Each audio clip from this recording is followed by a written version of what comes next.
Assalamualaikum warahmatullahi wabarakatuh. Apa kabar? Merdeka. Best Corporation Syariah. Go berkah, no riba, go baitullah. Masya Allah. Oke.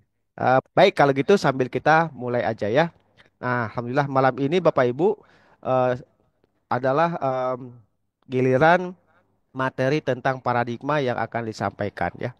Kita belajar tentang paradigma bersama-sama supaya paradigma kita itu lurus, paradigma kita sama dengan orang-orang yang sudah bergabung, apalagi yang sudah sukses di bisnis ini ya. Bagaimana sih paradigma mereka memandang bisnis ini gitu ya. Oke, slide-nya sudah muncul ya, tapi ada yang menghalangi itu, ada item-item. Oke, paradigma bisnis network marketing. Nah, Bapak Ibu, kita ini di dalam kehidupan kita itu kita selalu berhadapan yang namanya paradigma, ya enggak? Paradigma ini apa sih gitu ya? Oke, kita bahas bareng-bareng. Paradigma ini sebenarnya apa? Apa itu paradigma gitu ya? Kok gambarnya kacamata nih? Betul. Oke, nah kita ilustrasi dulu di awal. Ada cerita gajah dari si buta, Bapak Ibu. Jadi ada 6 orang buta yang belum pernah dihadapkan dengan seekor gajah sebelumnya, dan hari ini ternyata dihadapkan dengan gajah. 6 orang ini dia buta, mereka buta nih. Gitu. Terus disuruh menebak yang di depan mereka ini apa gitu kan. Nah, ternyata 6 orang ini meraba-raba menjadi 6 persepsi yang berbeda. Padahal yang diraba sama. Seekor gajah yang di depan megang gadingnya. Wah, ini apa ujung tombak katanya. Sebuah tombak gitu kan megang gading gajah. Ada yang megang belalai. Wah, ini seekor ular katanya. Padahal dia megang belalai gajah. Kemudian ada yang di atas gajah megang telinga gajah lebar. Wah, ini sebuah kipas, kipas yang besar katanya. Ada yang di belakang megang buntut. Wah, ini seutas tali katanya. Bahkan ada yang megang kaki gajah, bilang apa? Ini sebatang pohon katanya.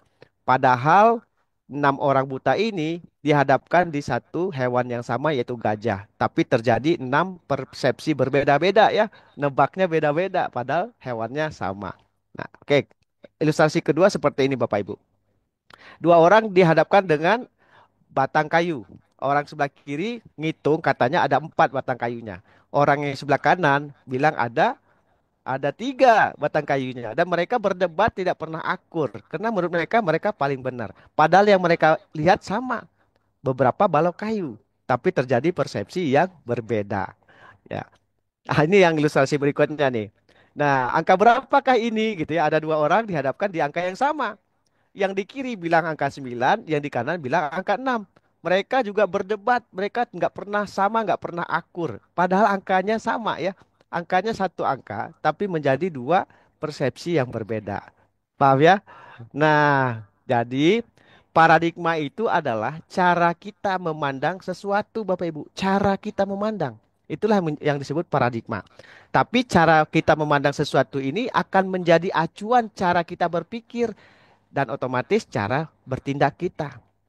Jadi cara berpikir kita, cara bertindak kita itu akan ditentukan atau dipengaruhi oleh paradigma kita. Ketika kita melihat gajah tapi kita kira tombak, pasti kita akan melakukan yang lain. Mungkin kita asah tuh tombak gitu ya, padahal gading gajah yang kita asah. Ketika kita megang buntut gajah kita kira tali, mungkin kita bikin simpul ya, wah ini tali padahal buntut gajah. Artinya pola pikir kita dan tindakan kita itu akan terpengaruh terhadap paradigma kita atau cara kita memandang sesuatu, Bapak Ibu. Siap paham ya? Makanya ketika kita salah paradigma kita, maka terjadi juga kesalahan kita. Kesalahan dalam bertindak, berpikir gitu ya. Akhirnya ya terjadilah sesuatu yang tidak diharapkan. Nah, ini contoh paling favorit nih, betul ya? Ada seekor nyemot. Nyemot ini dihadapkan di 2 pilihan. Mau pilih gepokan atau tumpukan uang kah? Atau 1 biji pisang, Bapak Ibu? Nah, kira-kira monyet pilih yang mana? Pasti ya, pasti monyet akan pilih 1 biji pisang. Karena pisang adalah kesukaan dia ya, makanan dia. Kira-kira tahu nggak kenapa monyet nggak mau milih tumpukan uang itu? Boleh coba komentar di kolom obrolan. Kenapa monyet pilihnya satu biji pisang bukan tumpukan uang, Bapak Ibu? Boleh silakan ketikkan dulu ya. Kira-kira kenapa nih? Milihnya satu biji pisang.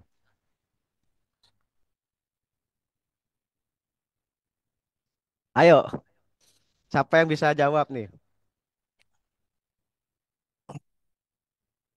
Kenapa monyet pilihnya satu biji pisang bukan tumpukan uang?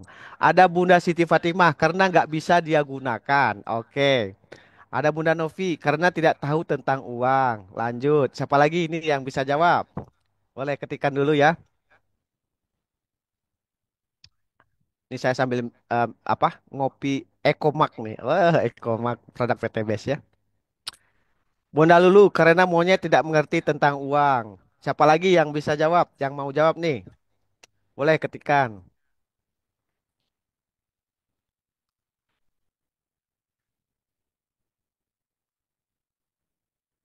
Ada Bunda Imas karena monyet gak doyan uang. Ada siapa lagi?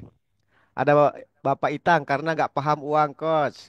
Bunda Murtiah karena pisang makanan yang dimakan setiap hari. Uang juga nggak enak dimakan. Kang Ahmad karena monyet nggak tahu kalau uang bisa membeli beberapa pisang.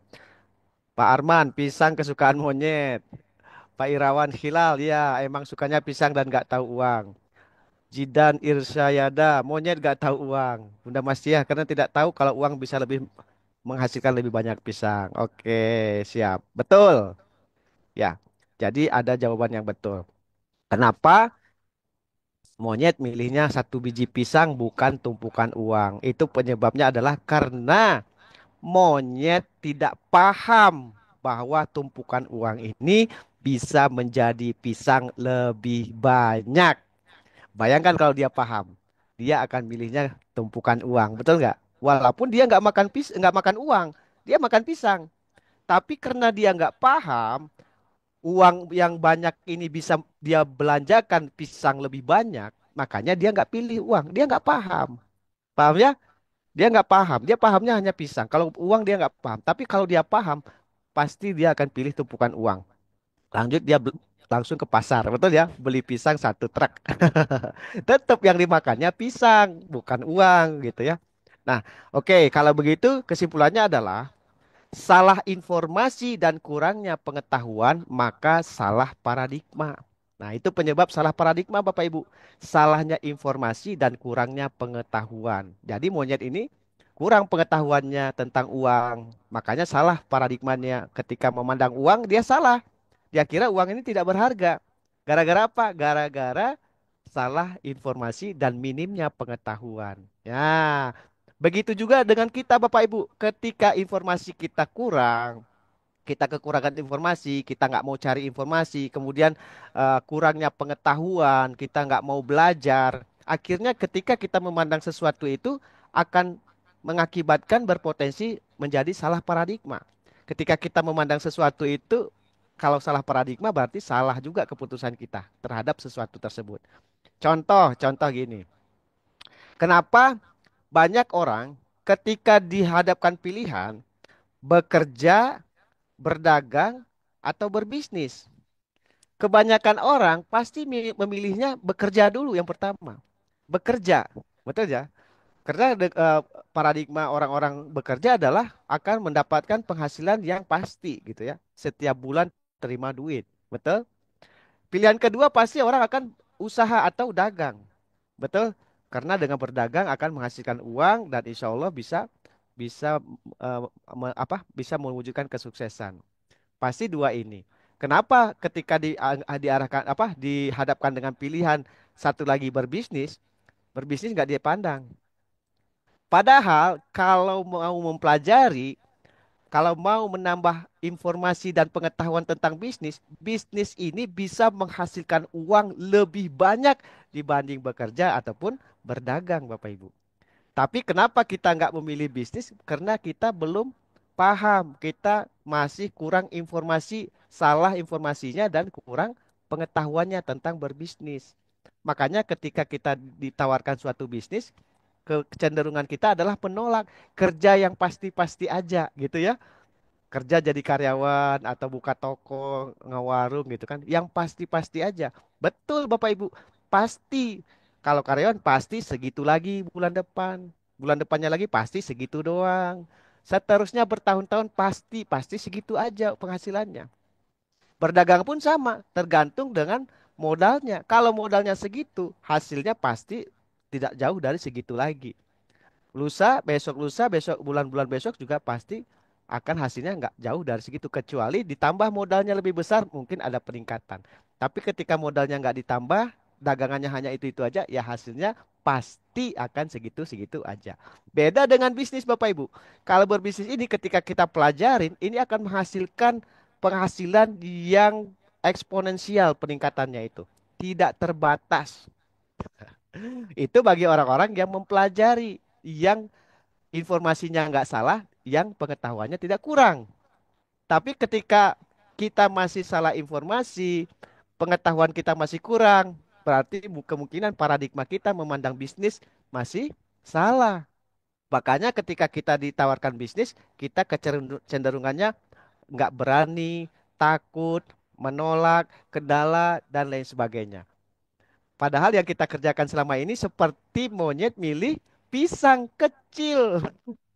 Setelah bertahun-tahun, belasan tahun bekerja, berdagang, ternyata sampai hari ini kehidupan kita masih gitu-gitu aja.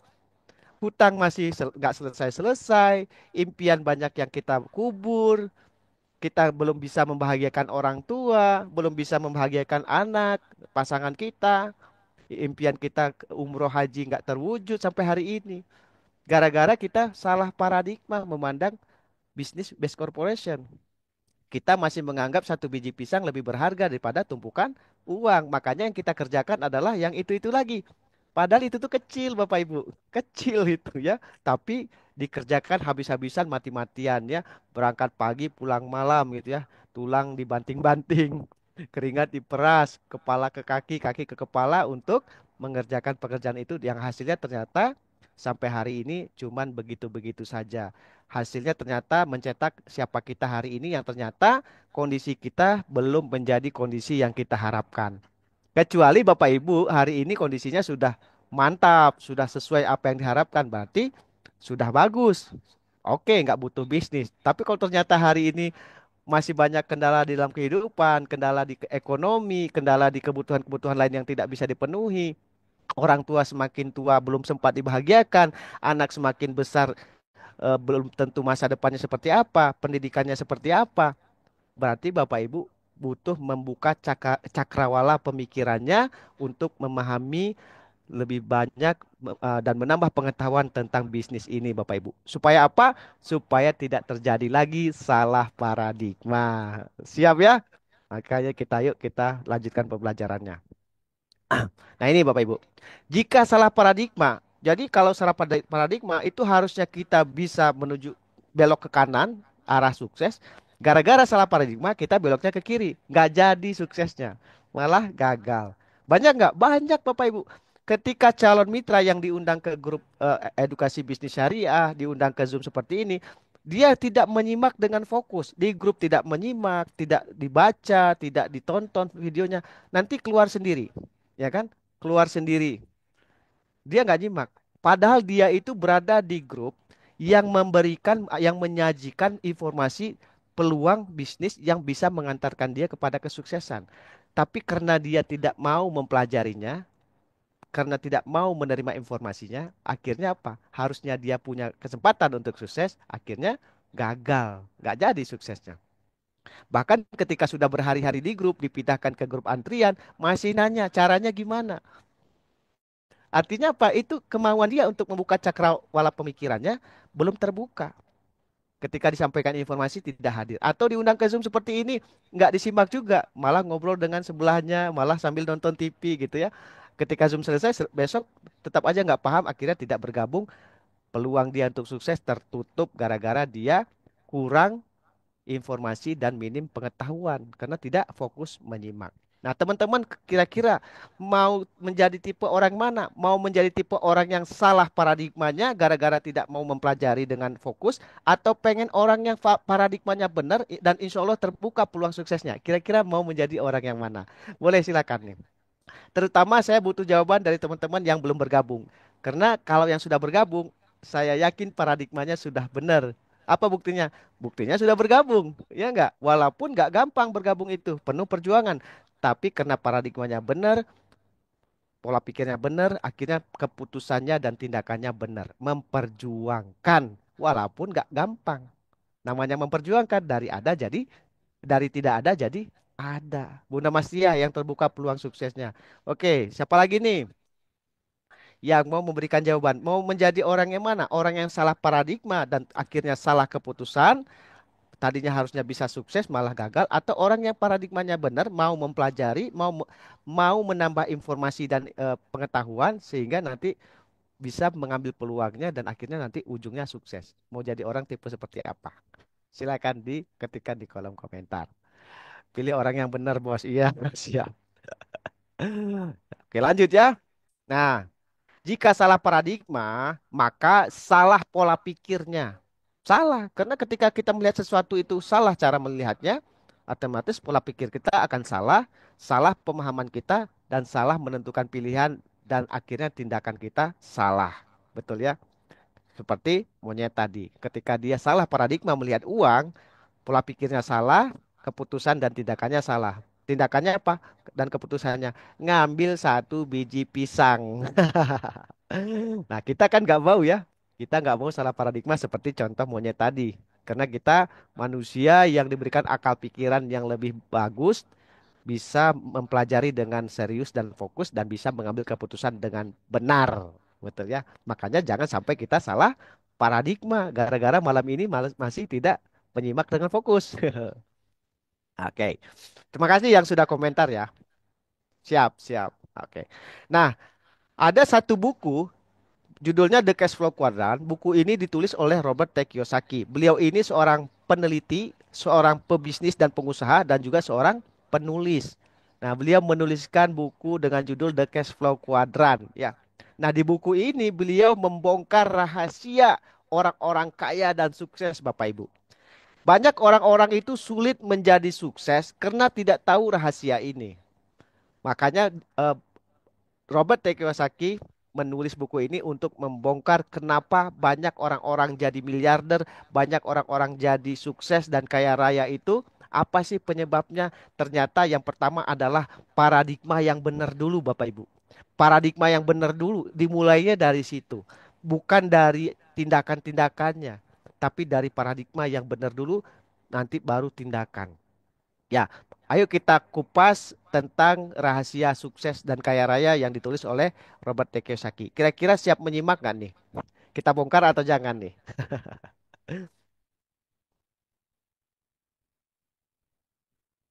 Kita bongkar ya rahasianya ya.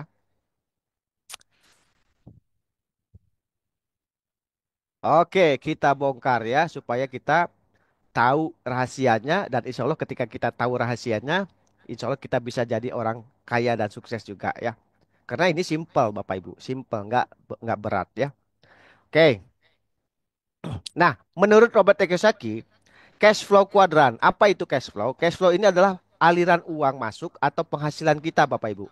Nah, menurut Robert T. Kiyosaki ini, penghasilan kita itu dibagi menjadi 4 kuadran, yaitu kuadran satu, 2, 3, dan 4. Seperti yang di depan apa?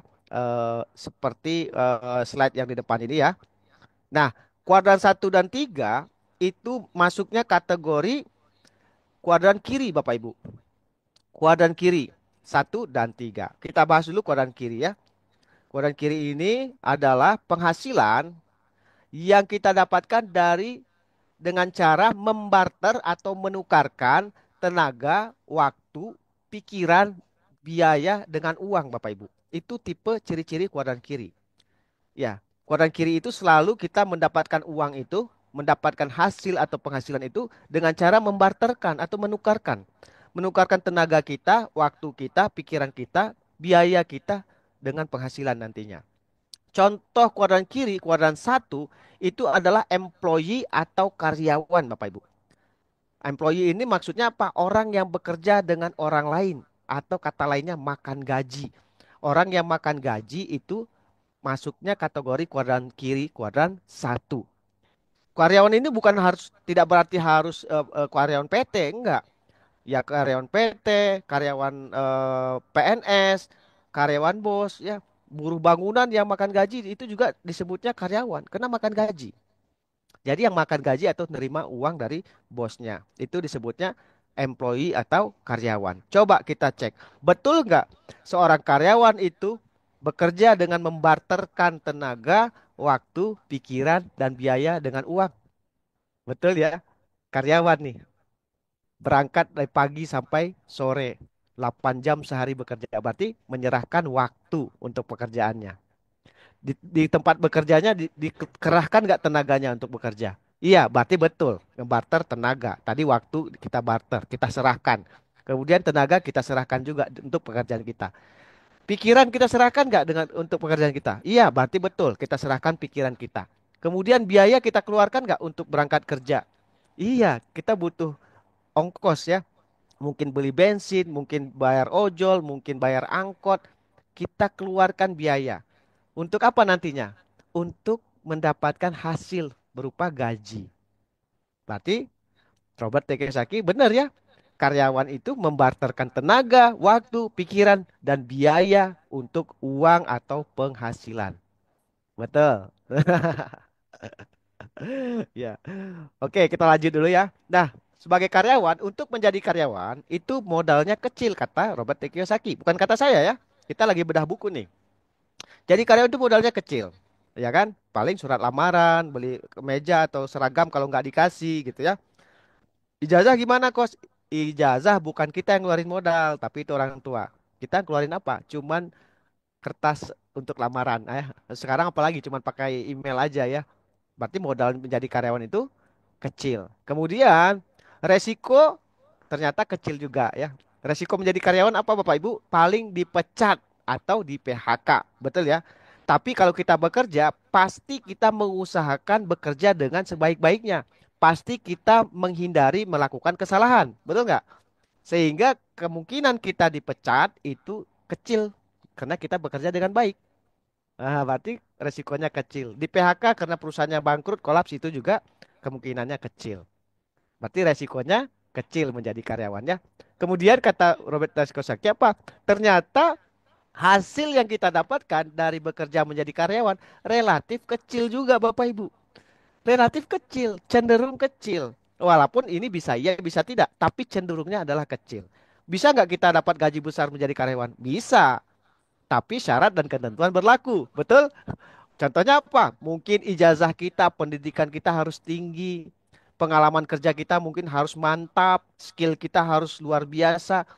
Baru kita bisa dapat penghasilan yang besar. Tapi ketika semuanya itu nggak kita punyai, berarti kita dapatnya yang kecil. UMR. Betul ya? UMR itu besar apa kecil Bapak Ibu? Kecil. Dari namanya aja UMR. Upah minimum regional. Minimum itu artinya yang paling rendah. Bahkan mohon maaf, banyak saudara-saudara kita yang bekerja menjadi karyawan itu dibayarnya masih di bawah UMR. UMR aja sudah kecil. Lah ini di bawah UMR dibayarnya. Tapi setiap hari bekerja keras mengerjakan pekerjaan tersebut. Betul ya? Karena butuh. Karena pengen dapat duit, dapat penghasilan. Betul. Nah, bayangkan Bapak Ibu, kira-kira di sini yang hadir malam ini ada sekitar 55.000 orang. Coba yang menjadi bangsawan hari malam ini siapa aja yang hadir? Bangsawan itu apa, Coach? Bangsa karyawan. Coba katakan saya yang malam ini hadir ternyata seorang bangsawan. Bangsa karyawan kuadran kiri. Boleh katakan saya di kolom komentar. Supaya apa Bapak Ibu? Supaya Bapak Ibu meeting kita ini interaktif, terjadi interaksi dan juga menghindari Bapak Ibu ngantuk.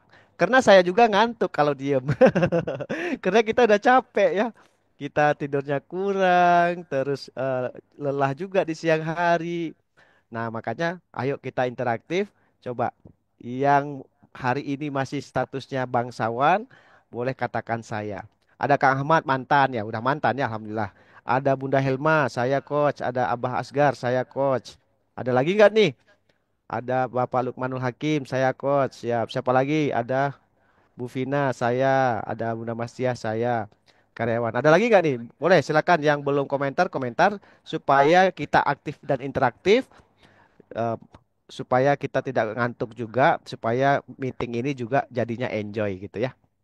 Baik, ada dulu saya coach ya. Nah, coba bayangkan Bapak Ibu, bertahun-tahun, mungkin belasan tahun, kita mengerjakan pekerjaan kita menjadi karyawan. Hari ini sudah seperti apa kehidupan kita? Ya. Oh, hari ini saya kaya raya, coach. Bagus. Kalau hari ini kaya raya dari makan gaji. Berarti Anda satu dari sekian orang yang kesempatan kaya dari makan gaji itu sangatlah langka. Betul? Nah, kalau ternyata hari ini dari sekian lama kita bekerja menjadi karyawan, ternyata kehidupan kita masih begitu-begitu saja, sementara usia bertambah, artinya kuadran kiri Anda tidak mumpuni untuk mengantarkan Anda kepada kesuksesan.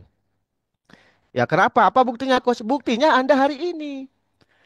Sudah seperti apa Anda hari ini setelah Anda mengerjakan kuadran kiri Anda sebagai karyawan bertahun-tahun, belasan tahun, mungkin puluhan tahun sampai hari ini. Kalaupun Anda tambah belasan tahun lagi ke depan, kata siapa hidup Anda akan berubah ketika Anda masih mengerjakan hal yang sama, Bapak Ibu? Apa yang bikin Anda pasti dan yakin kalau saya kerjakan lagi nih jadi karyawan sekian belas tahun lagi ke depan, apa yang bikin Anda yakin dan pasti hidup Anda akan terjadi perubahan? Sementara Anda sudah bekerja belasan tahun juga. Anda tambah belasan tahun lagi ke depannya. Apa yang bikin Anda sangat yakin? Kalau ada yang bikin Anda sangat yakin, lanjutkan. Lanjutkan kuadran kiri Anda ya. Tapi kalau Anda tidak yakin, berarti Anda harus melakukan sesuatu yang berbeda hari ini, Bapak Ibu. Ya, hasil relatif kecil. Kalau besar mungkin Bapak Ibu udah jadi miliarder hari ini. Udah kebeli Fortuner, Pajero, betul ya? Bukan merendahkan gaji, bukan merendahkan rezeki Bapak Ibu. Tapi kita ini sedang dihadapkan pilihan peluang usaha, pintu rezeki yang lebih besar. Makanya kita pelajarin apa yang kita kerjakan kemarin kemarin sampai hari ini dan apa yang bisa kita dapatkan dari bisnis ini. Itu yang sedang kita pelajarin. Bukan berarti kita kufur nikmat, tidak mensyukuri apa yang kita dapat kemarin-kemarin, bukan. Tapi ketika kita dihadapkan dengan pilihan, disitulah kita harus berhati-hati, jangan salah paradigma, salah pilih kayak monyet tadi. Paham ya? Oke, lanjut kita bahas kuadran kiri yang kedua yaitu kuadran tiga. Di sini adalah self-employee atau wirausaha. Wirausaha atau wira swasta. Bekerja untuk diri sendiri. Contohnya apa? Contohnya pedagang, pewarung ya, yang jualan gitu ya. Terus petani, yang beternak. Coach, kalau buruh tani yang ngerjakan tani orang, oh itu kuadran satu. Karyawan tuh maksudnya. Karena dia ngerjakan sawah orang, nanti dibayar gaji. Berarti bukan kuadran tiga, tapi kuadran satu. Nah, kuadran tiga ini yang punya usaha sendiri gitu dan mengerjakan sendiri. Nah, itu adalah self-employee atau wirausaha. Nah, bedanya di sini modalnya besar dibanding dengan menjadi karyawan tadi. Ya, pasti besar. Berdagang berarti harus punya tempatnya, mungkin nyewa, mungkin beli, modalnya buat mengisi barang dagangannya, ya. Dan itu keluarnya terus-menerus. Bertani juga sama, harus punya lahan. Kalau nggak punya ya nyewa, beli benih, beli pupuk, beli dan lain-lain, perawatan sampai panennya. Berarti modalnya besar. Peternak juga sama ya. Resikonya ternyata resikonya juga besar Bapak Ibu ya. Pedagang mungkin modal kemakan nih karena ada kebutuhan. Kemakan modal. Bingung mau lanjutnya. Nyari modal bingung lagi. Mungkin ditipu, bisa bangkrut, bisa rugi dan lain sebagainya ya. Kalau petani mungkin bisa jadi resikonya gagal panen. Panennya bagus. Harganya yang anjlok. Rugi juga gitu bertani. Peternak juga sama, resikonya besar ya. Tiba-tiba diserang penyakit, satu kandang mati semua. Udah gagal, hilang uang, rugi ya. Resikonya besar. Kemudian hasil, ternyata di sini hasilnya relatif besar Bapak Ibu. Relatif cenderung besar. Tapi bisa iya, bisa tidak. Kalau modalnya besar, kemungkinan hasilnya besar. Lah kalau modalnya kecil, kecil-kecilan, hasilnya juga pasti kecil. Betul? Nah, boleh sebelum saya lanjutkan.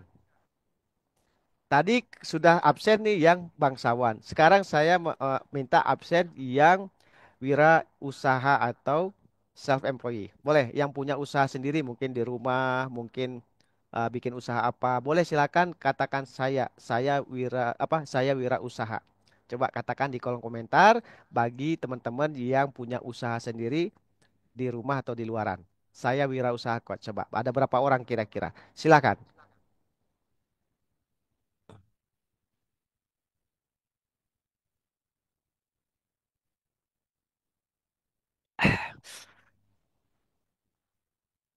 Ada siapa aja nih yang malam ini hadir? Seorang wirausaha kuadran 3, kuadran kiri, kuadran 3.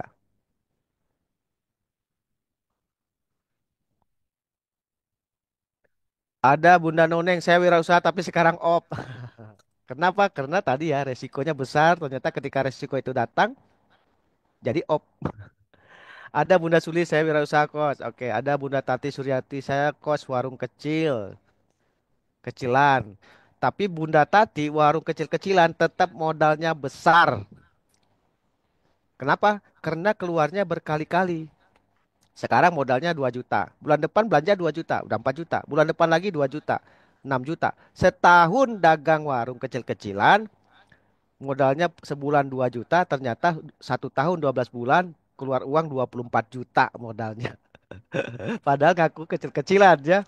Sudah jalan setahun udah puluhan juta uang modal keluar. Pertanyaannya, apakah betul bisa beli mobil cash, bisa haji umroh cash, bisa beli rumah cash gitu kan? Padahal modalnya nggak kecil-kecilan, dagangnya kecil-kecilan, modalnya nggak kecil-kecilan. Kenapa? Kumulatif terus-menerus dikeluarkan. 5 tahun aja dagang kecil-kecilan. Kalau setahunnya 24 juta, 5 tahun 24 juta dikali 5. Sudah berapa tuh? Udah 100 juta lebih. Hasilnya padahal kecil. Karena kan kecil-kecilan. Ada Bunda Siti, saya wirausaha anyaman bambu kos. Iya siap. Nah anyaman bambu mungkin modalnya kecil. Tapi kan mungkin untuk mendapatkan penghasilan besar ya mungkin sulit ya. Sulit. Makanya kita harus pahami dulu perbedaan antara kuadran kiri dan kuadran kanan. Jadi Bapak Ibu, employee atau karyawan, wirausaha atau self employee itu sama-sama kuadran kiri Bapak Ibu. Sama-sama kuadran kiri. Yang bekerja itu mendapatkan penghasilan dengan cara membarter tenaga, waktu, pikiran, biaya dengan penghasilan, dengan uang. Termasuk pedagang, petani, peternak tadi. Ketika kita berdagang, kita serahkan waktu kita. Betul nggak? Kita datang ke toko, kita buka, kita tungguin tuh sampai tutup lagi. Berarti waktu kita serahkan untuk dagangan kita. Bertani juga sama. Datang pagi-pagi ke sawah terus gitu kan. Nanti siang istirahat. Serahkan waktu ke pekerjaannya, ke pertaniannya. Peternak juga sama.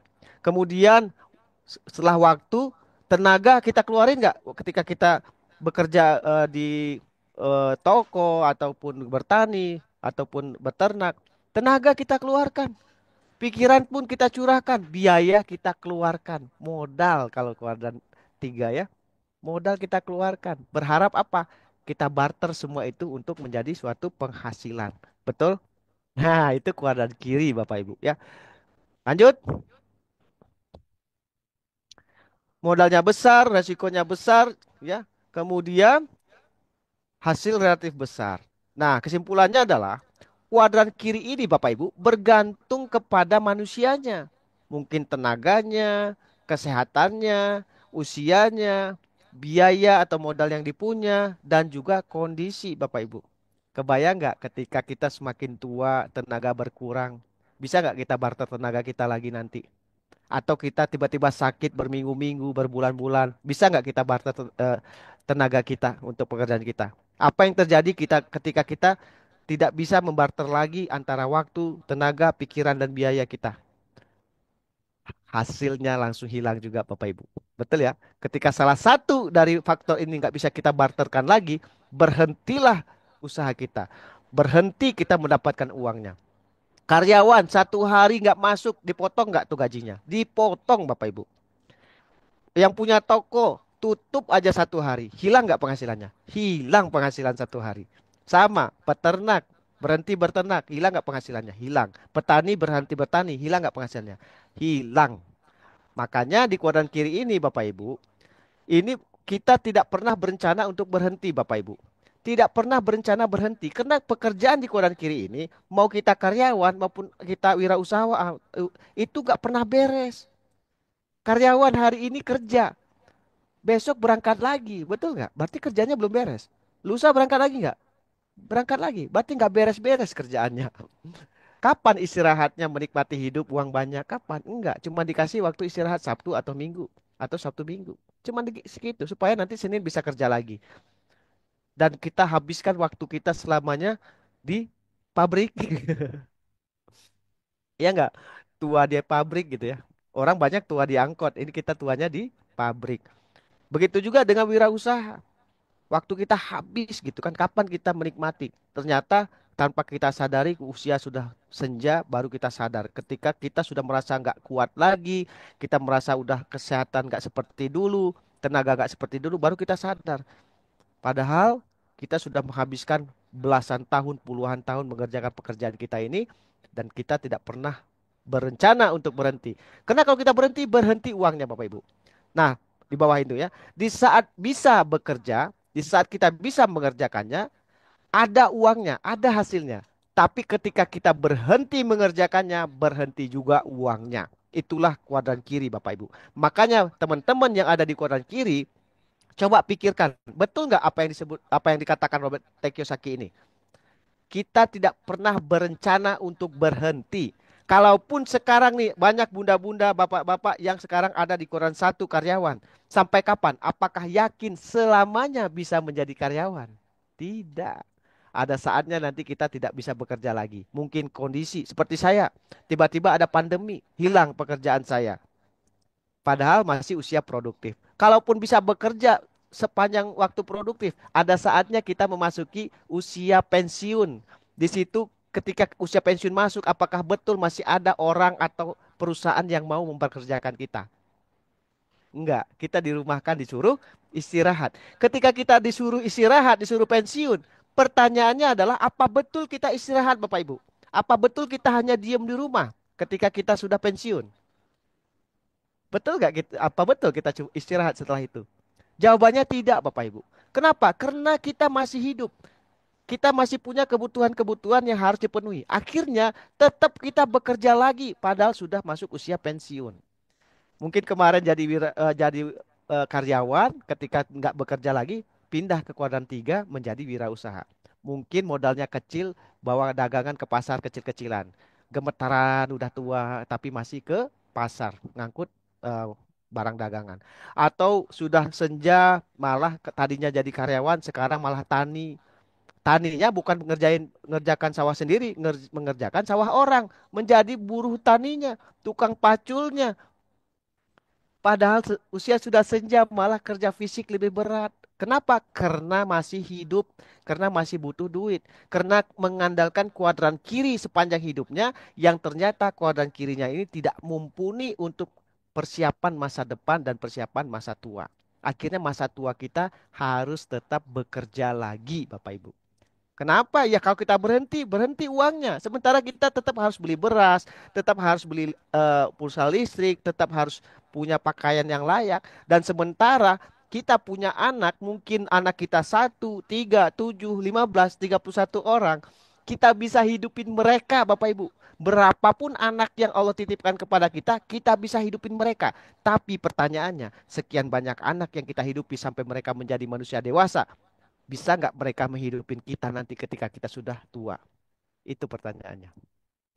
Apa bisa mereka mengcover kehidupan kita ketika kita sudah renta nantinya? Kemungkinan tidak, Bapak Ibu. Kenapa tidak? Ini kemungkinan. Kita bisa bercermin dengan kita sendiri. Hari ini, ketika kita masih punya orang tua yang semakin tua, apakah sudah kita hidupin orang tua kita? Coba Bapak Ibu bisa tanya diri sendiri dan jawab sendiri. Ketika jawabannya adalah sampai hari ini saya tidak bisa menghidupin orang tua saya yang mungkin masih tinggal dua atau tinggal satu. Kemungkinan besar kita juga akan mengalami hal yang sama nanti. Ketika kita sudah renta Bapak Ibu, anak kita itu tidak ada satupun yang bisa menghidupi kita karena mereka sudah sibuk, mereka sudah pusing dengan kehidupan mereka sendiri. Terus apa kabar kita yang sudah tua? Apa kabar kita yang sudah renta? Betul?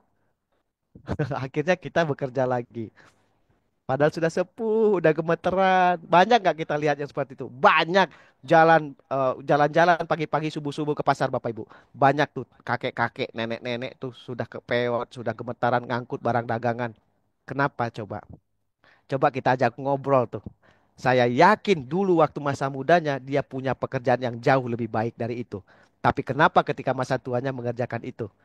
Karena dia masih hidup dan dia sepanjang hidupnya mengandalkan kuadran kiri ini Bapak Ibu. Yang ternyata tidak bisa menyokong kehidupannya, tidak bisa menyokong masa depan dan masa tuanya. Pertanyaan saya buat Bapak Ibu nih, apakah kehidupan seperti mana yang Bapak Ibu inginkan? Apakah kehidupan yang mapan sejahtera di masa depan atau kehidupan yang capek sampai tua sampai nggak mampu lagi? Kehidupan yang mana yang pengen diinginkan? Coba silakan ketikkan. Kehidupan seperti apa yang diinginkan oleh Bapak Ibu? Apakah pengen masa tuanya istirahat, fokusnya ibadah, uang banyak, atau masa tuanya masih kerja keras luntang-lantung keluar rumah? Coba ketikkan. Kehidupan seperti apa yang diinginkan Bapak Ibu? Caranya gimana? Indikasinya adalah hari ini Bapak Ibu. Hari ini ketika Bapak Ibu bekerja di kuadran kiri, entah jadi karyawan, entah wirausaha, pertanyaannya adalah hari ini sudah seperti apa Bapak Ibu mempersiapkan masa depan dan masa tua? Apakah hari ini sudah tercetak aset-aset yang bisa menyokong masa depan Bapak Ibu? Apakah hari ini sudah punya tabungan yang luar biasa, sudah punya usaha yang punya cabang-cabang kemana-mana, atau hari ini masih begitu-begitu saja, bahkan hutang nggak beres-beres? Itu indikatornya. Kalau hari ini ternyata punya aset besar dari kuadran kiri Bapak Ibu, berarti kuadran kiri Bapak Ibu mumpuni. Silahkan teruskan, nggak usah join PTBS. Nggak usah dikerjakan tuh PTBS. Kalau kuadran kiri Bapak Ibu ternyata hari ini membuktikan mumpuni. Tapi kalau hari ini kehidupan Bapak Ibu masih begitu-begitu saja, hutang nggak beres-beres, orang tua nggak bisa dihidupin, nggak bisa dibahagiakan, anak entah kuliah entah enggak, entah bisa haji, entah bisa umroh, entah enggak, berarti kuadran kiri Bapak Ibu tidak mumpuni. Itu cara menilainya. Silakan nilai masing-masing Bapak Ibu. Karena kita punya kehidupan beda-beda. Tapi kita dari pembelajaran malam ini kita bisa menebak atau kira-kira kalau kita kerjakan apa yang kita kerjakan sekarang seterusnya kita sudah bisa mengira-ngira seperti apa kehidupan kita nanti di masa tua kita. Karena kita sudah belajar.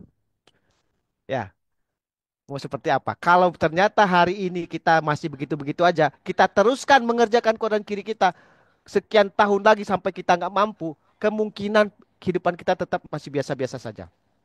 Kecuali hari ini sudah mumpuni, teruskan. Insya Allah semakin sukses. Nah, jadi gimana coach?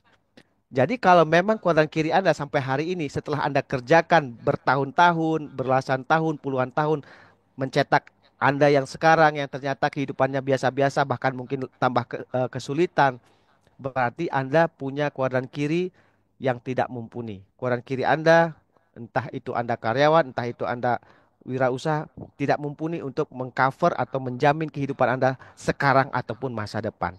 Otomatis kata Robert T. Kiyosaki, jangan andalkan kuadran kiri yang tidak mumpuni. Caranya gimana? Segeralah bangun kuadran kanan, Bapak Ibu. Siap, kita simak sekarang kuadran kanan. Siap ya? Saya tanya dulu nih, siap nggak nih? Atau masih shock dengan kuadran kirinya? Baru sadar, oh iya ya, ternyata saya itu udah capek. Berangkat kerja, pulang kerja, tua di jalan, tua di pabrik, tua di toko. Ternyata hutang saya gak beres-beres, ternyata kehidupan saya gak berubah. Ya kalau baru sadar, ya insya Allah bagus kalau sadar. Kalau yang parah itu nggak sadar, diterusin tuh kehidupan kayak gitu. Siap ya, kita simak sekarang kuadran kanan. Nah, kuadran kanan ini beda Bapak Ibu. Bukan bekerja dengan membarter tenaga, waktu, pikiran, biaya dengan uang. Bukan. Tapi di kuadran kanan ini, bekerja membangun sistem. Artinya kerja dengan sistem. Kerja kerasnya hanya di awal sampai sistem berjalan. Sampai sistem terbangun dan berjalan. Kerja kerasnya hanya segitu. Kalau kuadran kiri tadi selamanya sampai nggak mampu lagi Bapak Ibu. Ya, sampai nggak mampu lagi. Menikmati hidup, maaf, ini apa tadi nih? Ada komentar dari Bapak. Jidan isyada. Menikmati hidup dan fokus ibadah agar tidak sibuk lagi dengan masalah dunia, bumi, proses menuju ke akhirat kelak yang kekal abadi. Semoga podcast ini bisa mengubah hidup saya yang awalnya man menjadi Ultraman. Amin, amin. Betul. Dan jangan salah paradigma lagi bahwa mengejar dunia juga itu Allah suruh. Rasulullah juga suruh. Apa itu? Kejarlah akhiratmu seolah-olah engkau akan mati besok. Dan kejarlah duniamu seakan-akan seolah-olah engkau akan hidup selamanya.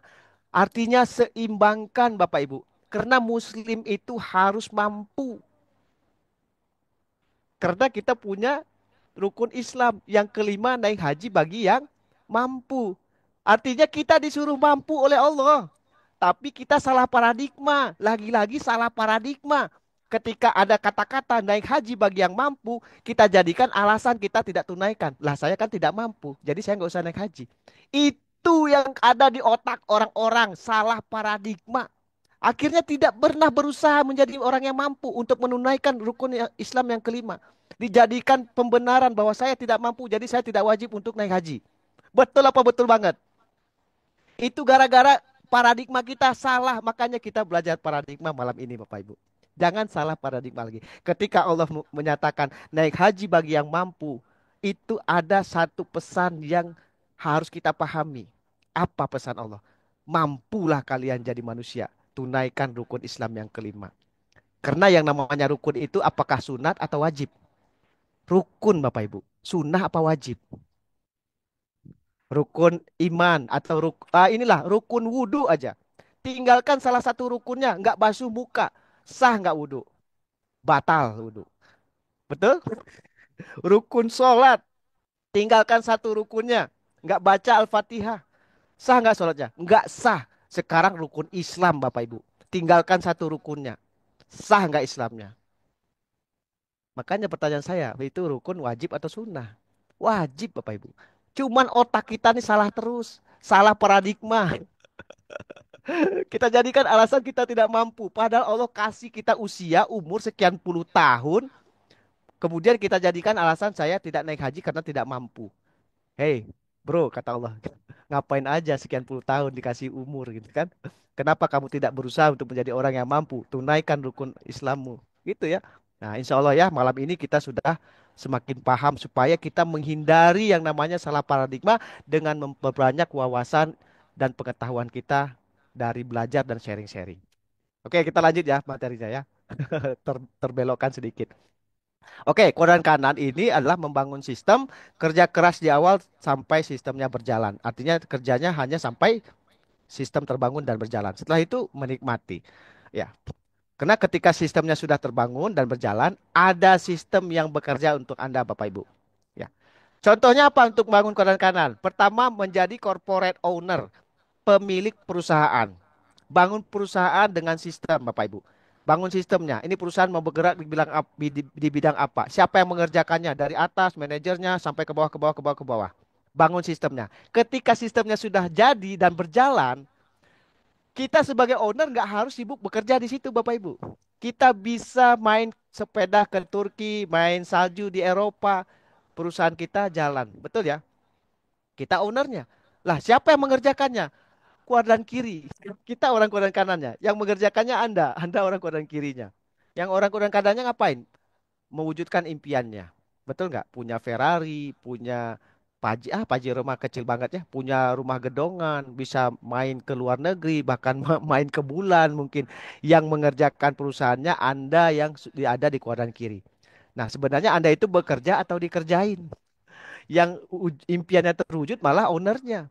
Nah, apa kabar impian Anda? Bekerja belasan tahun, puluhan tahun di kuadran kiri. Yang kaya ternyata orang lain. Betul? Tapi Anda lakukan terus-menerus sampai hari ini. Betul apa betul banget? Besok Anda kerjakan lagi, betul nggak? Oke, untuk menjadi seorang owner perusahaan mungkin kita tidak punya kemampuannya dari segi modalnya besar sekali, kemampuan finansial ataupun SDM-nya. Oke, berarti ada pilihan kedua Bapak Ibu. Kalau kita nggak mampu membangun sebuah perusahaan untuk kuadran kanan kita, ada pilihan kedua yaitu franchise. Franchise ini suatu bisnis rekanan merek. Kita bergabung ke satu merek, contohnya kita bergabung misalkan kita ikut membangun atau punya restoran McD, KFC, ya. Kita bangun sistemnya enggak, sistemnya sudah ada. Tinggal kita bergabung, siapkan modalnya, siapkan tempatnya, insya Allah kita bisa punya. Contoh lain yang lebih gampangnya Indomaret dan Alfamart itu franchise. Ya enggak? Yang penting kita punya modalnya, kita bisa punya toko Alfamart dan Indomaret. Nah, di sini sistemnya sudah ada Bapak Ibu. Karena ketika kita punya toko Alfamart, Indomaret, apakah kita ikut bekerja di toko itu? Tidak. Jadi kasir misalnya? Enggak juga. Jadi petugas toko yang ngatur-ngatur barang di rak-rak? Enggak juga. Atau belanja sibuk belanja ke grosir untuk ngisi toko Indomaret Alfamart kita? Enggak juga. Terus lantas kita ngapain ketika kita punya toko Indomaret? Duduk manis di rumah Bapak Ibu. Nanti setiap bulan ada laporan uang masuk. Itu bekerja dengan sistem. Sistemnya sudah jalan. Dan franchise ini bagus. Passive income. Kita nggak usah ngapa-ngapain, uang masuk terus. Cuman syaratnya punya nggak modalnya untuk join franchise. Berapa sekarang? Miliaran. Kalau punya silahkan. Ini bagus. Bagus sekali. Kita nggak usah bikin macam-macam. Ya nggak? Tinggal duduk manis di rumah, fokus ibadah, duit masuk. Enak nggak tuh? Enak. Nggak harus ke pasar udah tua ya. Nggak usah jualan lagi. Nah sekarang misalkan, wah coach kan tetap nggak punya untuk join franchise miliaran soalnya gitu kan. Bikin perusahaan nggak mampu, join franchise nggak punya modal. Terus gimana dong? Ada satu lagi pilihan yang terbaik untuk kita yang punya kemampuan kemampuan modal rendah, kata Robert T. Kiyosaki. Apa itu? Ternyata ada satu pilihan lagi yaitu menjadi pebisnis network marketing, Bapak Ibu. Pebisnis jaringan, pemasaran jaringan, network marketing. Ternyata di bisnis ini salah satu pekerjaan yang membangun sistem.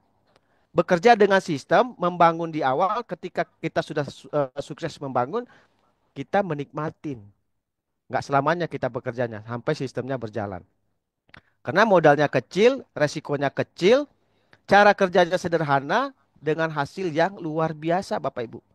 Contoh Best Corporation, bergabung belanja produk Bapak Ibu. Resiko rugi ada nggak? Nggak ada. Belanja produk kita pilih sesuai kebutuhan. Produk kita pakai, kita dapat manfaat produk. Pakai herbalnya kita sehat. Pakai produk kecantikannya kita cantik. Pakai pupuknya pertanian kita mantap. Ya kan? Pakai vitamin ternaknya ternak kita bagus. Rugi nggak kita belanja produk PTBS? Nggak rugi. Atau kita nggak pakai kita jual. Dapat untung. Betul? Karena kita bergabung di sini di perusahaan syariah, bukan perusahaan abal-abal. Jadi tidak ada resiko, malah bukan resiko kecil tapi nol resiko. Di PTBS tanpa ada resiko rugi. Bisnis anti gagal, anti rugi. Betul? Nah, ketika kita join belanja produk, kita pakai dapat keuntungan manfaat produk. Kita jual eceran dapat keuntungan dari selisih harga. Kita kerjakan bisnisnya membangun jaringan pemasar, dikasih lagi macam-macam sampai miliaran. Dan ini ternyata bekerja dengan sistem.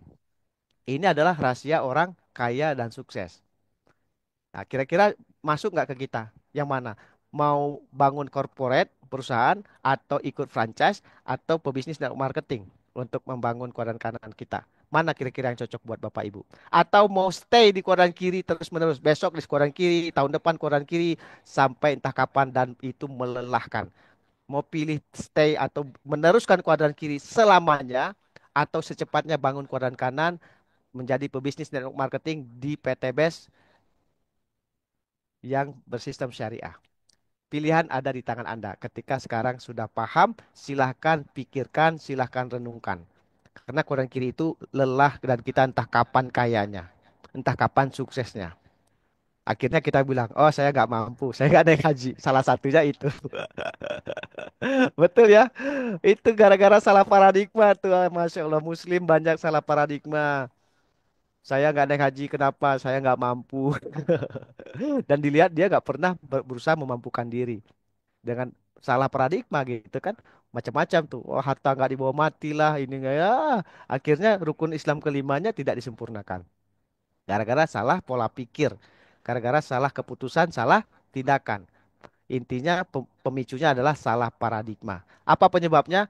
Salahnya informasi dan minimnya pengetahuan. Nggak mau belajar, nggak mau menambah wawasan, nggak mau berkumpul di orang-orang positif. Akhirnya pola pikirnya seperti pola pikir orang-orang yang salah paradigma. Tapi bukan kita ya. Kita yang malam ini hadir, paradigma kita sudah benar semua. Kenapa? Insya Allah yang sudah bergabung besok tambah gaspol, yang belum bergabung besok pasti bergabung. Amin ya rabbal alamin. Kita lanjut materi ya. Nah, kuadran 4 ini juga sama. Di sini kuadran kanan, tapi di sini adalah sistem keuangan. Di sini uang yang bekerja untuk Anda. Contohnya adalah investor. Investasi ya, tapi ini investasi yang beneran, bukan yang abal-abal atau yang investasi apa tuh? Investasi abal-abal ya, bukan yang beneran. Tapi modalnya juga besar ya. Membutuhkan modal yang sangat besar, resikonya juga besar. Nah, kesimpulannya, kuadran kanan ini menghasilkan penghasilan yang tidak berhenti walaupun Anda sudah berhenti bekerja. Kenapa? Karena ada sistem yang bekerja untuk Anda. Kerja Anda hanya di awal membangun sistem. Seolah-olah seperti apa? Seperti Anda membangun mesin cetak uang, Bapak Ibu. Anda bekerjanya hanya selama merakit. Selamanya enggak? Enggak. Ketika Anda selesai merakit, mesin cetak uangnya sudah jadi, Anda enggak kerjakan lagi. Tapi uangnya keluar terus-menerus dari mesin tersebut. Itulah istilahnya, itulah apa perumpamaannya bekerja di kuadran kanan. Membangun mesin cetak uang. Ketika kita kerjakan itu capeknya enggak selamanya. Hanya sampai mesin cetaknya jadi kita rakit setiap hari. Ketika selesai jadi, apakah kita capek lagi ngerakitnya? Enggak. Tinggal uangnya keluar terus-menerus dari mesinnya. Nah, sementara pembandingnya di kuadran kiri, ketika Anda berhenti, berhenti uangnya. Akhirnya Anda tidak pernah berencana berhenti. Makanya kuadran kiri itu sangat melelahkan. Sementara kuadran kanan inilah peluang Anda menjadi kaya dan sukses menurut Robert T. Kiyosaki. Dan ini sudah banyak yang dibuktikan orang-orang. Termasuk mentor-mentor sukses di Best Corporation itu apa? Dia nggak prospek, dia nggak closing, setiap bulan punya bonus. Karena sistemnya sudah berjalan. Dia berhasil bangun sistem, gitu kan? Karena betul pekerjaan kita di sini membangun kuadran kanan. Tinggal Bapak Ibu silakan pilih mau yang mana. Nah, kalau Anda sekarang ada di kuadran kiri, kalau Anda sudah paham malam ini, paradigma Anda sudah benar malam ini memandang bisnis kita, segeralah bangun kuadran kanan Anda melalui Best Corporation Syariah. Itu adalah pilihan yang tepat buat Anda, Bapak Ibu. Lanjut ya. Kuadran kiri, Anda akan dipaksa bekerja keras selamanya. Sampai kapan? Sampai Anda terbaring nggak mampu lagi baru selesai. Kalau Anda masih bisa berdiri, masih bisa jalan, pasti Anda tetap bekerja. Itu potensi yang akan Anda hadapi kalau Anda menggantungkan, mengandalkan kuadran kiri sepanjang hidup Anda. Tapi kalau Anda secepatnya bangun kuadran kanan, maka Anda akan menjadi orang yang bebas finansial dan bebas waktu.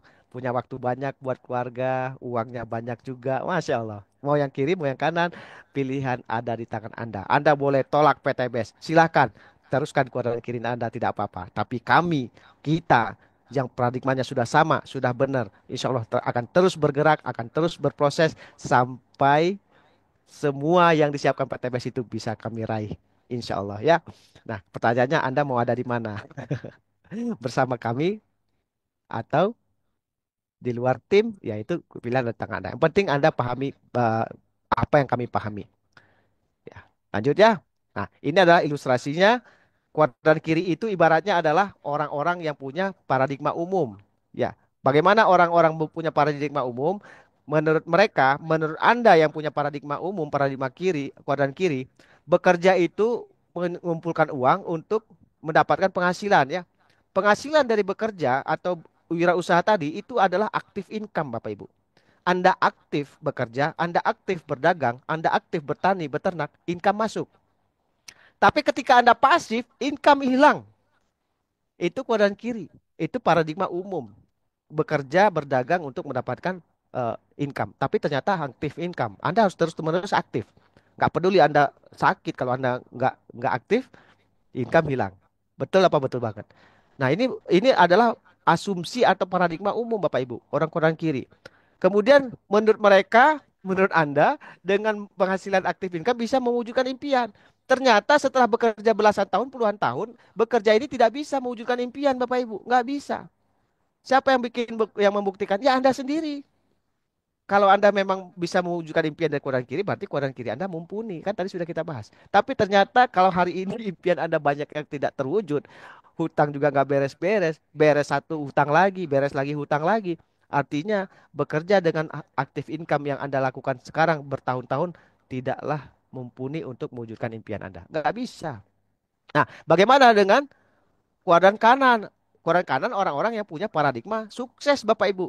Mereka beda. Bekerja itu bukan untuk menghasilkan aktif income, tapi bagaimana dengan bekerja mencari uang itu dipakai digunakan untuk membangun aset Bapak Ibu. Membangun aset dulu, bukan menghasilkan aktif income, aset yang dibangun. Karena dari aset inilah nanti insya Allah terjadinya yang namanya passive income. Contoh aset apa? Punya bangunan yang disewakan. Contoh misalkan kos-kosan, 2 lantai, 3 lantai, 20 pintu. Itu aset. Nah, kerja keras itu bangun aset itu orang-orang punya paradigma sukses. Bukan untuk dimakan setiap hari, hanya cukup untuk makan doang. Enggak, beda. Mereka mencari uang itu untuk membangun aset supaya terjadilah yang namanya passive income. Bayangkan kalau Bapak Ibu punya apartemen, punya kos-kosan, kontrakan. Perlu nggak kerja capek-capek? Enggak. Duduk manis di rumah, setiap bulan ada yang setoran duit. Betul nggak? Tirtinyi ini hari ini sudah punya belum aset itu? Kalau nggak punya berarti Anda tidak mungkin akan mendapatkan passive income. Nah, dari passive income ini yang nanti akan mewujudkan impian Bapak Ibu. Nah, faktanya ternyata tidak bisa dengan bekerja Bapak Ibu. Tidak bisa membangun aset dengan bekerja karena bekerja itu penghasilannya tuh dibatasi. Berdagang juga kita sudah paham. Tergantung modal. Modal kecil hasil kecil, modal besar hasil besar, tapi resiko besar juga. Ternyata paradigma sukses menyatakan bahwa tidak bisa membangun aset dengan bekerja di kuadran kiri. Tidak bisa. Berarti harus cari cara lain yang penghasilannya itu tidak terbatas. Apa itu? Berbisnis membangun sistem Bapak Ibu. Nah, dari situlah nanti akan terwujud semuanya, aset bisa terbangun, penghasilan pasif income masuk, impian sebesar apapun akan terwujud Bapak Ibu. Itu yang sudah dibuktikan orang-orang sukses hasil dari analisa seorang Robert T. Kiyosaki. Masuk akal nggak tuh? Masuk akal. Siapa yang bisa menghasilkan miliaran di kuadran kiri dengan modal kecil? Nggak ada. Tapi di West Corporation modal kecil bisa menghasilkan miliaran. Betul? Bisa nggak bangun aset dari sana? Bangun kos-kosan nanti? Bisa. Ya nggak? Nah itu makanya kenapa kita bekerja serius di Best Corporation. Kita bukan melupakan kuadran kiri. Kuadran kiri tetap kerjakan Bapak Ibu. Tapi sambil mengerjakan kuadran kiri, secepatnya bangun kuadran kanan Anda. Secepatnya rintis bisnis ini. Karena kita tidak pernah tahu apa yang akan terjadi di masa yang akan datang. Mungkin sekarang kita merasa di zona nyaman. Siapa sangka nanti tiba-tiba kita bangkrut, tiba-tiba kita ditipu, tiba-tiba kita dirumahkan. Nggak ada yang tahu. Makanya sebelum itu terjadi, mulailah kuadran kanan kita melalui Best Corporation Syariah. Insya Allah bisa menjadi backup untuk di awal. Nanti berapa tahun ke depan, setahun, 2 tahun, 3 tahun ke depan, bisnis ini yang akan menghidupi kita. Dan bisnis ini yang akan menyelamatkan kita ketika kuadran kiri kita terjadi sesuatu kenapa-kenapa. Tapi bayangkan kalau kita nggak bangun kuadran kanan. Besok disuruh berhenti bekerja aja oleh bos. Mau apa coba? Betul? Besok di PHK, besok dipecat. Habis itu ngapain? Cari kerja lagi. Iya, pasti itu lagi. Betul ya? Lanjut. Nah, kuadran kiri karyawan ataupun tadi wira swasta itu diibaratkan manusia ember, membarter waktu, tenaga, pikiran, dan biaya demi penghasilan, demi uang. Orang kuadran kanan itu ibaratnya apa? Manusia saluran pipa, membangun aset berupa sistem atau mesin uang, Bapak Ibu. Ya. Nah, sekarang kita ilustrasikan yang terakhir nih. Ya, ini ada gambar, ya, ada rumah, ada penampungan air di depannya. Rumah ini adalah keluarga Anda, Bapak Ibu. Di dalamnya itu ada Anda, istri atau suami Anda, anak-anak Anda, orang tua Anda. Dan keluarga Anda ini, Bapak Ibu, hidup dari penampungan air ini. Dan keluarga Anda tidak boleh kekeringan. Nah, tugas Anda setiap hari bekerja keras mengisi penampungan air ini, Bapak Ibu. Ya, kelihatan ya? Itu adalah ilustrasi perumpamaan kerja keras yang Anda lakukan selama ini di kuadran kiri. Entah Anda karyawan, entah Anda wirausaha. Anda bekerja keras sebenarnya untuk menghidupi atau mengisi penampungan air supaya keluarga Anda tidak kekeringan. Apa yang Anda lakukan Bapak Ibu? Kerja keras. Karena sumber mata airnya itu ternyata di puncak gunung. Kerja keras kita setiap hari.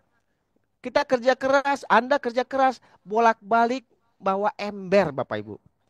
Ngambil air di sumber mata air yang letaknya di puncak gunung. Kerjaan Anda setiap hari naik gunung dan turun gunung bawa ember setiap hari Bapak Ibu. Demi apa? Demi keluarga Anda supaya tidak kekeringan. Itu yang Anda lakukan. Beda-beda sih, tapi ini mewakili kerja keras Anda di koran kiri. Betul apa betul banget? Anda kerja keras naik gunung, ngambil air, turun lagi bawa ember setiap hari. Apa yang terjadi kalau Anda tersandung jatuh? Anda harus balik lagi ngambil. Apa yang terjadi ketika Anda nggak kuat? Ketika Anda sakit, tenaga Anda melemah. Apa yang terjadi dengan keluarga Anda? Betul? Itu koran kiri. Ketika Anda berhenti, berhenti uangnya. Anda berhenti naik turun gunung, berhenti air yang ada di penampungan air. Nggak ada air lagi. Keluarga Anda kekeringan. Ini yang Anda lakukan setiap hari di koran kiri, Bapak Ibu. Tanpa Anda sadari. Tapi hari ini Anda sudah sadar. Anda sudah paham. Ya. Tapi ada kerja cerdas koran kanan. Apa yang dilakukan? Membangun saluran pipa, Bapak Ibu. Kerja keras juga nggak? Kerja keras. Selamanya nggak? Enggak. Kerja kerasnya cuman sampai saluran pipanya jadi. Kerja keras di awal, bangun satu ruas demi satu ruas. Langsung dari sumber mata air. Bangun ruas kedua, bangun ruas ketiga. Terus istiqomah sambil kerja di kuadran kiri. Kerjakan kuadran kanan satu persatu, tahap demi tahap. Sampai akhirnya jadi Bapak Ibu. Saluran pipanya jadi, apa yang terjadi Bapak Ibu? Ada air yang mengalir tanpa henti Bapak Ibu. Itu orang-orang kuadran kanan. Kerja keras? Iya. Selamanya? Tidak. Lebih lama kerja kerasnya atau lebih lama menikmatinya? Lebih lama menikmatinya. Ketika sudah seperti ini, Bapak Ibu, kita jalan-jalan ke Eropa, kering nggak tuh penampungan air? Tidak, uang masuk terus mengalir tanpa henti ke rekening kita. Itu koran kanan. Anda koran kiri harus naik gunung turun lagi. Naik gunung, turun, gunung lagi. Sampai kapan, Bapak Ibu? Capek nggak? Lelah nggak? Kapan menikmati hidup? Coba Anda pikirkan, coba Anda renungkan. Sekarang kesempatan untuk bangun koran kanan sudah datang melalui Base Corporation. Kenapa Anda masih hari ini sampai hari ini masih berlama-lama dengan kendala-kendala yang ada di otak Anda? Itu sebenarnya hanya paradigma Anda yang belum benar. Makanya insya Allah malam ini kita bersama-sama meluruskan paradigma. Ya, lanjut. Nah, cicak versus laba-laba. Cicak ini koran kiri, bekerja keras mengejar makanannya. Sementara laba-laba koran kanan, capeknya hanya selama membangun jaringnya. Setelah itu ngapain? Duduk manis nunggu makanan nyangkut. Betul? Betul. Kita lanjut. Nah, perbandingan tiga bisnis bersistem tadi ya. Yang koran kanan tadi kan apa? Corporate ya. Corporate punya perusahaan itu modalnya besar, resikonya besar banget. Harus punya tempat atau toko atau bangunan atau kantor. Waktu pekerjaannya ditentukan, mungkin misalkan 8 jam dan syarat spesifik. Kemudian ikut franchise tadi modalnya juga besar, resikonya juga ada besar ya.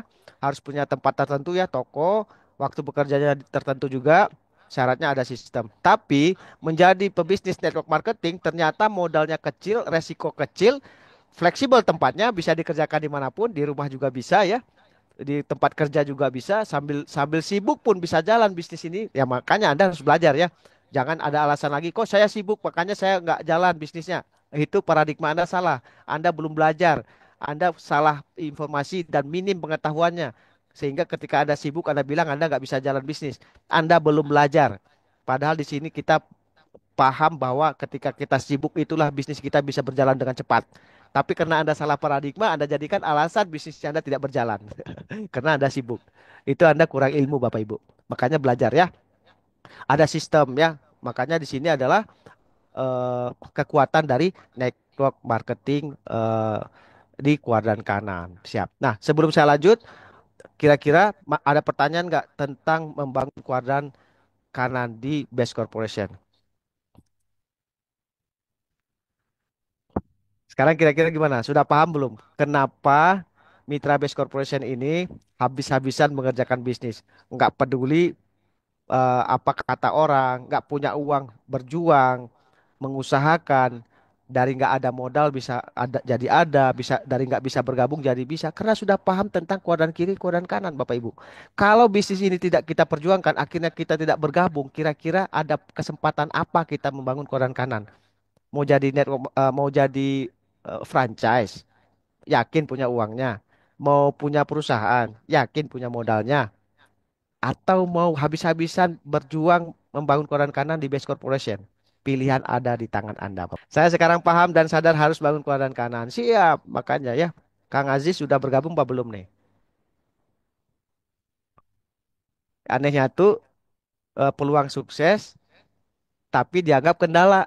Ya nggak dijadikan kendala. Itu kan paradigmanya belum benar. Ini peluang kita sukses, peluang kita kaya, peluang jadi miliarder. Gara-gara duit 2,85. Tapi dijadikan kendala. Nggak punya modal, coach. Betul, nggak punya modal sekarang. Tapi modal yang segitu tuh sangat kecil sekali. Jangan sekecil itu dijadikan kendala. Kalau join PTBS ini ratusan juta, terus Anda bilang kendala, masuk akal. Ini cuma 2,85, nggak jadi, nggak sampai 3 juta. Anda jadikan kendala yang menghambat Anda berubah kehidupan. Anda jadikan kendala yang menghambat Anda sukses menjadi orang-orang kaya. Anda jadikan penghambat Anda bisa nanti haji, umroh, menunaikan rukun Islam yang kelima. Anda jadikan kendala. Padahal ini tuh pembuka. Allah sedang membukakan pintu rezeki. Dan rezeki Allah itu harus dijemput, harus diperjuangkan, bukan datang sendiri. Makanya Allah ngasih rezeki itu hanya memberikan jalannya, membukakan pintunya. Tugas kita berjuanglah untuk masuk dan melangkah. Bukan Allah bukakan pintu rezeki kita cuma liatin doang gitu. Ya Allah nggak akan kasih. Tapi ketika kita jemput rezeki Allah, kita berjuang untuk masuk dan kita berjuang untuk melangkah, di ujung jalan Allah sudah siapkan miliaran dari melalui wasilah Best Corporation ini. Tapi sampai hari ini udah berbulan-bulan cuman jadi penonton gitu kan. Ngapain aja, Bu, Pak? Cuman jadi penonton gimana? Yang dibayar itu pemain, bukan penonton ya. Makanya paradigmanya harus kita luruskan dulu bareng-bareng malam ini.